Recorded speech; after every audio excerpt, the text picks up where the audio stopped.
یتیموں کو میں اپنے ساتھ کھلاؤں گا.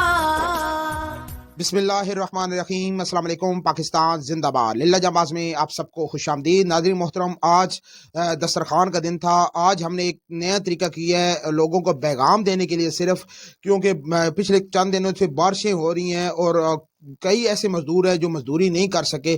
تو آج ہم نے ایک قطر سے ایک بھائی نے کچھ امداد بھیجی اور بیرونی ملک سے ایک خاتون نے کچھ امداد بھیجی. وہ ملا کے ہم نے چاول پکوا کے وہ ہم نے پیکٹ بنا کے ہم نے مزدور طبقہ جن بیچاروں کو بارش کی وجہ سے مزدوری نہیں کر سکے، ہم نے ان کو ایک ایک پیکٹ دیا ہے، صرف یہ پیغام دینے کے لیے کہ جب اس طرح کے حالات ہو جائے تو ہم آس پاس اپنے اڑوس پڑوس دیکھیں کوئی ایسا مزدور، کوئی ایسا بیچارہ جو بارش کی وجہ سے جو ڈیلی مزدوری کما کے گھر لے آتا ہے، وہ اگر مزدوری نہیں کر رہا تو ان کو کم از کم کھانا دے دیں. چلو ایک وقت کا کھانا ہی ہو جائے، وہ کھانا کھا لے، کیا پتہ یہی ہمارے لیے ذریعہ نجات بن جائے.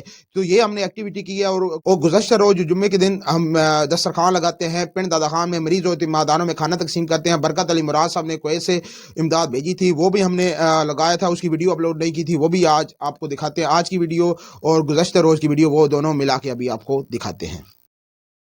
یتیموں کو میں اپنے ساتھ کھلاؤں گا، میں مسکینوں کو اپنے پاس سلاؤں گا، میں بیماروں کی تیمارداری کروں گا، میں مفلسوں کی مددگاری کروں گا.